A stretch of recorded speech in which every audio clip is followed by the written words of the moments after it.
पिछले 2 सालों में करीब 30,000 CUT एस्पिरेंट्स को मैं मेंटोरशिप प्रोवाइड कर चुका हूं और उसमें से आज हज़ारों बच्चे अपने अपने ड्रीम कॉलेजेस में पढ़ाई कर रहे हैं। और एक सवाल है जो वो मुझसे बहुत पूछते थे और आज आप भी पूछ रहे हैं कि क्या सिर्फ गिनती के दिनों में हम CUT का पूरा सिलेबस कंप्लीट कर सकते हैं या फिर नहीं। तो चलिए इसका आंसर जानते हैं आज की इस वीडियो में। तो वीडियो के स्टार्टिंग में ही मैं आपको बताना चाहता हूं कि अगर आप सोच रहे हैं कि एक ट्रेडिशनल वे को अपनाकर, मतलब वही पुराना तरीका जहां पर आप टॉपिक को पढ़ लेते हैं, वीडियो देख लेते हैं, फिर रिवीजन कर लेते हैं, इंपॉर्टेंट क्वेश्चन कर लेते हैं, PYQs कर लेते हैं, बुक को हाईलाइट कर लेते हैं, बाद में फिर से रिवीजन कर लेते हैं, वही पुराने तरीके अगर आप अपनाते रहेंगे तो सॉरी, आपका सिलेबस कंप्लीट नहीं हो सकता। एक बात साफ साफ क्लियर है कि ट्रेडिशनल अप्रोच को हम नहीं अपना सकते, एक नॉन कन्वेंशनल अप्रोच अपनाने की हमें जरूरत है और वही आज की वीडियो में मैं आपको बताने वाला हूं। तो स्मार्ट वर्क भी हम करेंगे, हार्ड वर्क भी हम करेंगे, थोड़ी सी रिस्क भी हम लेंगे और ये 3 चीज़ें जब मिल जाएंगी तो एक बहुत ही शानदार सोल्यूशन बनकर हमारे सामने आ जाएगा। पूरा सिलेबस आपका कंप्लीट हो जाएगा और कोई भी प्रॉब्लम आप फेस नहीं करेंगे। तो आज की वीडियो में इसी से रिलेटेड 10 टिप्स मैं आपके साथ शेयर करने वाला हूं, उन्हें फॉलो करिए और फिर देखिए magic. Tip number 1, figuring out. पहली टिप मैं हमेशा एकदम बेसिक देता हूं क्योंकि यही टिप हमारा बेस बनाएगी। टिप नंबर 1 निकल कर आती है, आपको कॉपी पेन लेकर बैठना है। सबसे पहले वो वाले टॉपिक्स, वो वाले चैप्टर आपको लिखना है जो आपके बहुत अच्छे से हो चुके हैं, अब ये फिर से करने की जरूरत नहीं है। फिर वो टॉपिक, वो चैप्टर लिखिए जो हो तो गए हैं लेकिन अंदर से वो कॉन्फिडेंस नहीं आ रहा है, रिवीजन करने की जरूरत है। और आखिरी में वो लिखिए जो बिल्कुल भी नहीं हुए। मतलब अगर उनसे कोई भी क्वेश्चन CUT के एग्जाम में आ जाता है तो आपसे नहीं बनेगा, यहां पर आपको सब कुछ करने की जरूरत है। सबसे पहले ये चीजें आपको लिखना है, इसी के बाद आगे की टिप्स आप फॉलो कर पाएंगे। Tip number 2, take the risk. आप खुद सोचिए, डोमेन्स में हमें सिर्फ 40 क्वेश्चंस अटेम्प्ट करना है लेकिन हमारा सिलेबस कितना वास्ट है।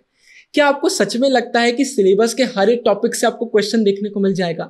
सिर्फ 40 क्वेश्चन आएंगे, अगर हम उसे कैलकुलेट करें तो सिलेबस का सिर्फ 10-20% वो बन रहा है। तो इस समय कोई भी अगर ऐसा टॉपिक है, कोई भी ऐसा चैप्टर है जिसे आपने 1-2 बार पढ़ लिया है लेकिन उसके बाद भी वो आपसे नहीं बन रहा, तो उसे स्किप कर दीजिए। जी हाँ, आप सही सुन रहे हैं, मैं यही बोल रहा हूं, उसे स्किप कर दीजिए। उस पर टाइम वेस्ट करने की जरूरत नहीं है। बहुत कम ही ऐसे टॉपिक होंगे जिनसे क्वेश्चंस आपको देखने को मिलेंगे। हर एक टॉपिक से क्वेश्चन आ ही नहीं सकते, तो टाइम वेस्ट करने की जरूरत नहीं है। टिप नंबर 3 इसी से रिलेटेड आती है, रिड्यूस द रिस्क। अब आप बोलोगे भैया अगर स्किप कर देंगे और क्वेश्चन आ गया तो यहां पर हमें करना है स्मार्ट वर्क। कोई भी टॉपिक, कोई भी चैप्टर जिसे आप स्किप कर रहे हैं तो सिर्फ उसके PYQs और इंपॉर्टेंट MCQs को आप अच्छे से कर लीजिए। हाई चांसेस है वही रिपीट होंगे, वही आपको देखने को मिलेंगे। टॉपिक आपने करके देख लिया है, आपसे नहीं बन रहा, बार बार करने का कोई सेंस नहीं है, तो सिर्फ उसके आप इंपॉर्टेंट MCQs PYQs कर लीजिए। वो आ जाते हैं तो बहुत अच्छी बात, और नहीं आते हैं, उस टॉपिक से कोई और क्वेश्चन आते हैं तो कुछ क्वेश्चन हम स्किप भी कर सकते हैं, इन्हें हम स्किप कर देंगे। और आप खुद सोचिए, इतने सारे सिलेबस में अगर आप कोई टॉपिक स्किप भी कर देते हैं तो कितनी चांस है कि वो टॉपिक आपको एग्जाम में देखने को मिल जाएगा। ये बिल्कुल मत करिएगा कि 80% टॉपिक ही आपने स्किप कर दिए, लेकिन थोड़े टॉपिक जो आपको बहुत डिफिकल्ट लग रहे हैं, समझ में नहीं आ रहे, तो उन्हें बिल्कुल आप स्किप कर सकते हैं और इस टिप को फॉलो करके अपनी रिस्क को भी रिड्यूस कर सकते हैं। फिर इसके बाद सिलेबस वर्सेस MCQs। क्या हमें पूरा फोकस सिलेबस कंप्लीट करने पर करना चाहिए या फिर MCQs पर करना चाहिए? तो इसका आंसर आपको पहली टिप में मिलेगा। आपने सिलेबस को डिवाइड कर लिया है, कोई भी ऐसा टॉपिक जो आपसे नहीं बन रहा है, बहुत डिफिकल्ट लग रहा है, टाइम नहीं है, वहां पर सिर्फ आप MCQs कर लेंगे, PYQs कर लेंगे और एग्जाम देने पहुंच जाएंगे। लेकिन कोई भी ऐसा चैप्टर, कोई भी ऐसा टॉपिक जो आपसे बनता है तो उसे एक बार आप रिवाइज जरूर से करेंगे और फिर MCQ PYQs आप देखेंगे।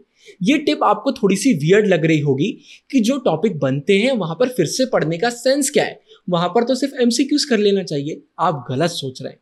देखिए, एक सिंपल सा कॉन्सेप्ट होता है कि अगर कोई भी ऐसा चैप्टर है या टॉपिक है जो हमसे अच्छे से बनता है तो हमें उसे ऐसे करना चाहिए कि उससे कोई भी क्वेश्चन आ जाए, हमारे मार्क्स ना कटे, क्योंकि वही वो टॉपिक है जो हमें मार्क्स दिलवाएंगे। तो कई बार क्या होता है, हमें लगता है ये हमसे बन रहा है लेकिन असलियत में वो हमसे नहीं बनता है और फिर उससे क्वेश्चन आते हैं वो हमारे गलत चले जाते हैं। तो कुछ टॉपिक तो हमने वैसे ही स्किप करे हुए हैं, कुछ टॉपिक हमें वैसे ही डिफिकल्ट लगते हैं। अब जो चीजें हमें इजी लग रही थी, अगर वो भी हमसे नहीं बनेंगी तो हमारे मार्क्स बहुत कम हो जाएंगे। तो कोई भी ऐसे चैप्टर हैं, कोई भी ऐसे टॉपिक हैं जो आपसे बहुत अच्छे से बनते हैं, तो उनका एक बार रिवीजन ज़रूर से करिए, उन पर ज़्यादा टाइम दीजिए आखिरी दिनों में, और उसके बाद फिर उनके भी MCQs करिए, PYQs करिए। याद रखिएगा, ये टिप बहुत इंपॉर्टेंट है।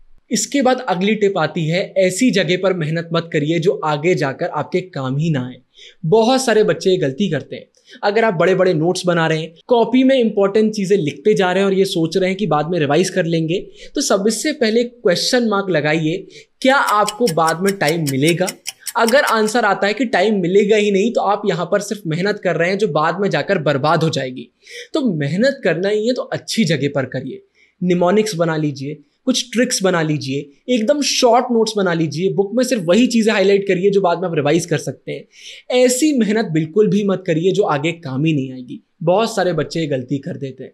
फिर इसके बाद बहुत ज़्यादा इंपॉर्टेंट टिप, चीप सेटिस्फैक्शन की तरफ आगे मत बढ़िए।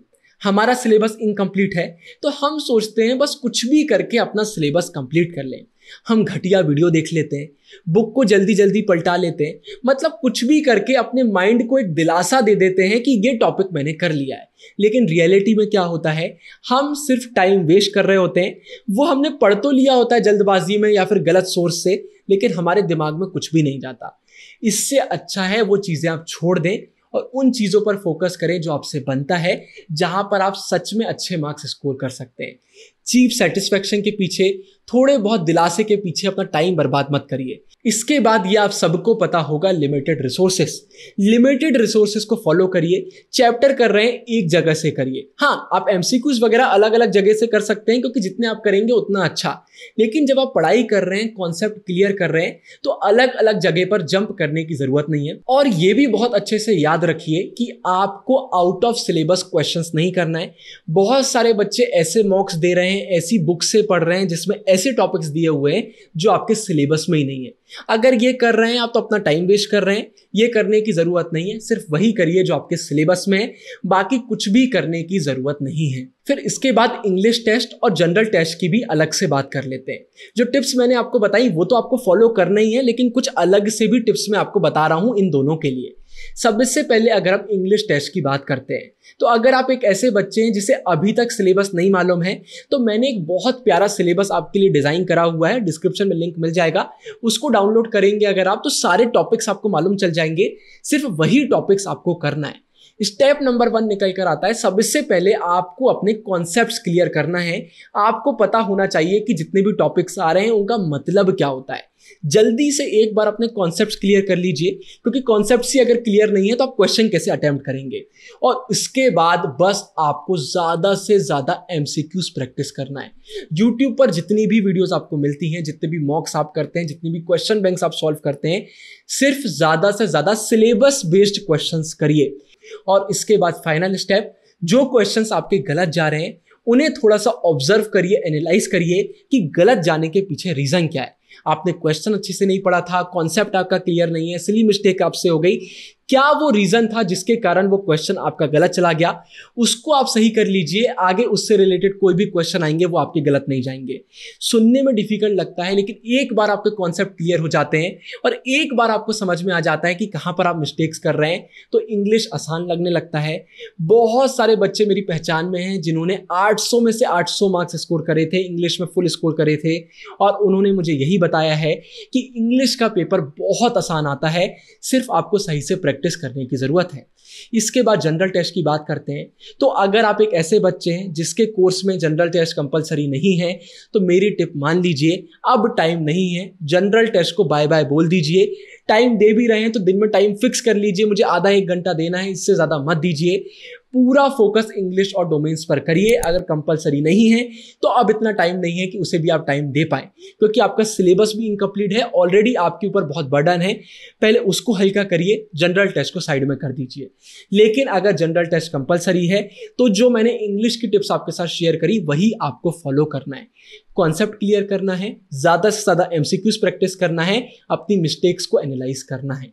फिर इसके बाद आखिरी टिप निकल कर आती है, सिलेबस तो आप कंप्लीट कर लेंगे इन टिप्स को फॉलो करके, लेकिन फिर भी एग्जाम में कुछ ऐसे क्वेश्चन आएंगे जो आपसे पहली बार में नहीं बनेंगे और वहां पर आपको तुक्का लगाना पड़ेगा, प्रैक्टिकल वे में गैसिंग करना पड़ेगा और इस पर ऑलरेडी वीडियो मैंने बना दी है।